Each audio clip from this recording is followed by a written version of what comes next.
Class 10th की exercise 1, इसमें एक बहुत इंपॉर्टेंट टॉपिक है हमारा यूक्लिड डिवीजन लेमा। ठीक है, तो इसके बारे में भी बात करेंगे। यूक्लिड डिवीजन लेमा आखिर है क्या? ठीक है, तो यूक्लिड एक साइंटिस्ट का नाम है, डिवीजन ये डिवीजन से रिलेटेड है, और लेमा होता है एक सेटअप। ठीक है, स्टेप्स कि किस किस तरह से हमें स्टेप्स लेने हैं कैलकुलेशन की। तो ये यूक्लिड द्वारा बनाया गया डिवीजन स्टेप्स का मामला है सारा। इसमें होता क्या है, अगर हमारे पास ए एंड बी जो है हमारे दो पॉजिटिव इंटीजर्स दिए गए हैं, अगर हम उनको डिवाइड करेंगे तो वो किस कंडीशन को सेटिस्फाई करेंगे? A equals to B Q plus में आर। ठीक है, तो कैसे हुआ ये? देखो, मान लेते हैं हमारा कोई ए पॉजिटिव इंटीजर है, उसको हम बी पॉजिटिव इंटीजर से डिवाइड कर रहे हैं। ठीक है, तो हमारा क्या आएगा? बी को हम किसी क्यू, क्वोशंट यहां पर आता है, क्यू से हम मल्टीप्लाई करेंगे तो यहां पर हमारा कुछ जो डिजिट आएंगी, फिर इसमें से इसको माइनस करेंगे तो हमारा लास्ट में कुछ आर बचेगा। ठीक है, ये मतलब हम सिंपली जो डिवाइड करते आ रहे हैं ना, एक तरह से इसी को कह सकते हैं हम यूक्लिड डिवीजन लेमा। ठीक है, किसी ए को हम डिवाइड करते हैं बी से, किसी ए पॉजिटिव इंटीजर को बी से अगर डिवाइड कर देते हैं तो हमें क्वोशंट मिलेगा और आर मिलेगा। अब हम इसको कैसे लिख सकते हैं? ठीक है, ए इक्वल्स टू ए किसके इक्वल होगा? बी मल्टीप्लाई में क्यू प्लस में आर। ठीक है, और यहां पर आर की वैल्यू क्या होगी? आर की वैल्यू क्या होगी? आर 0 के इक्वल हो सकता है, या तो हमारा रिमाइंडर जो है वो बिल्कुल 0 आएगा, या फिर 0 से बड़ा हो सकता है। ठीक है, 0 इक्वल टू 0 और greater than 0 and less than B, और हमेशा क्या होता है? लेस देन बी आता है। ठीक है, हमेशा जो रिमाइंडर होगा हमारा बी से कम आएगा। तो इसको समझने के लिए हम एक सिंपल एग्जांपल ले लेते हैं। ठीक है, तो एग्जांपल लेते हैं इसको समझने के लिए। इसका यूज कहाँ कहाँ किया जाता है? एक तो डिवीजन में किया जाता है, और एचसीएफ फाइंड करने में इसका मेनली यूज किया जाता है। ठीक है, और भी कई जगह कैलकुलेशंस में इसका यूज किया जाता है, लेकिन मेनली हम जहां पर यूज करेंगे एक तो डिवीजन में और एक एचसीएफ में। तो एग्जांपल ले लेते हैं, जैसे हम 45 ए इक्वल्स टू 45 और बी इक्वल्स टू 6। ठीक है, अगर हम ए हमारा एक पॉजिटिव इंटीजर है 45, इसको हम डिवाइड करते हैं बी की वैल्यू 6 से। ठीक है, तो 6 के टेबल काउंट करेंगे हम, 6 1 जा 6, 6 2 जा, इस तरह से हम काउंट करेंगे तो आएगा 6 7 जा 42। अब इसमें से हम माइनस करेंगे तो माइनस करने पर आएगा 5 में से 2 को माइनस किया 3 एंड 4 में से 4 को माइनस किया 0। तो अब हम 45 को कैसे लिख सकते हैं? 45 can be written as 45 equals to 6 multiply में 7 इज अवर क्वोशंट। ठीक है, बी वैल्यू इससे हमें डिवाइड करना है और इस 6 को 7 से मल्टीप्लाई कर देंगे जो हमारा क्वोशंट आया है, प्लस में रिमाइंडर हमारा कितना है? 3। ठीक है, तो ये बात किसके इक्वल होगा? 45 की। ठीक है, बिल्कुल सिंपल कॉन्सेप्ट है ये। ठीक है, तो 6 7 जा 42 प्लस 3 45। तो हम इसको इस तरह से लिख सकते हैं, इस जो हमने ये सोल्व किया है। ठीक है, अब एचसीएफ में किस तरह से यूज करेंगे वो देखते हैं।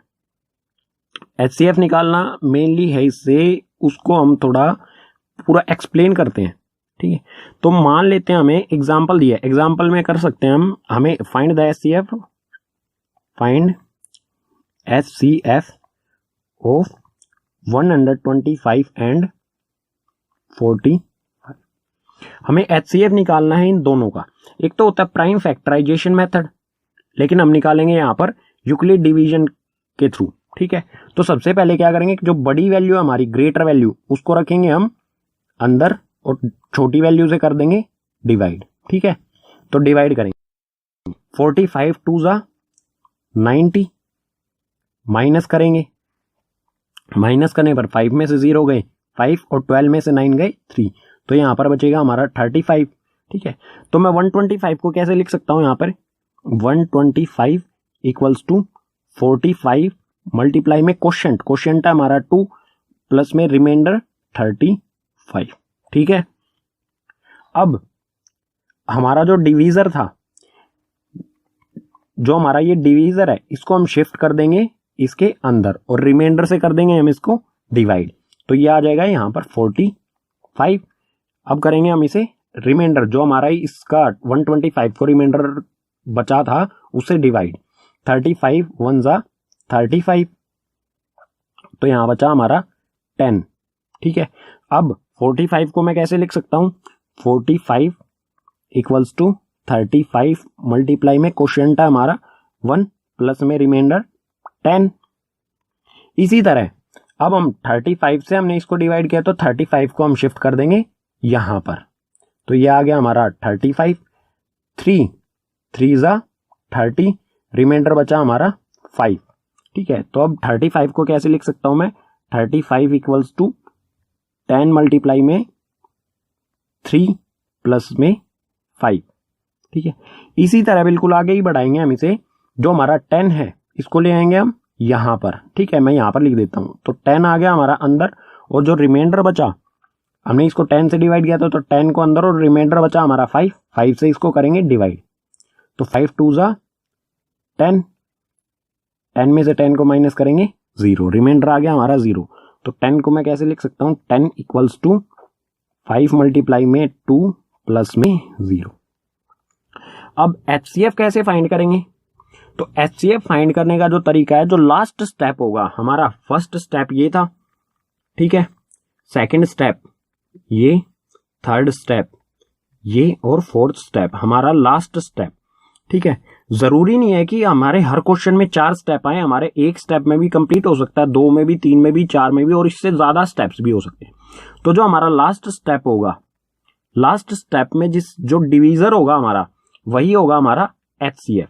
ठीक है, तो लास्ट स्टेप हमारा ये था, इसमें डिवीजर क्या है हमारा 5, तो HCF हो जाएगा हमारा HCF of 1 to 5 and 45 equals to 5।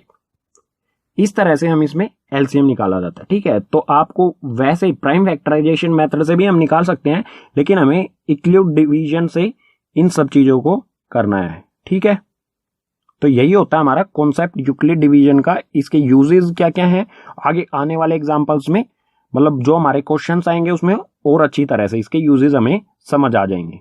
ठीक है।